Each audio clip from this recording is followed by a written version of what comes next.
भारतीय रियासत मध्य प्रदेश के शहर अंदूर में जिले इंतजामिया ने कोरोना वैक्सीन की बूस्टर डोज न लगवाने वाले सरकारी और गैर सरकारी इदारों के मुलाजिमीन की तनख्वाहें रोक ली। इंडिया टुडे के मुताबिक अंदूर की जिले इंतजामिया ने जिला भर में वैक्सीन की तीसरी डोज न लगवाने वाले 6000 मुलाजिमीन की तनख्वाहें रोकी हैं।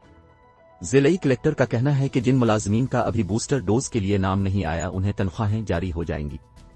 उन्होंने बताया कि पुलिस के सिर्फ इन मुलाजिमीन को तनख्वाहें जारी होंगी जो तीसरी डोज का सर्टिफिकेट दिखाएंगे। टाइम्स ऑफ इंडिया के मुताबिक जिला अंदूर में सबसे ज्यादा तनख्वाहें पुलिस मुलाजिमीन की रोकी गई हैं, जिनकी तादाद 1678 है।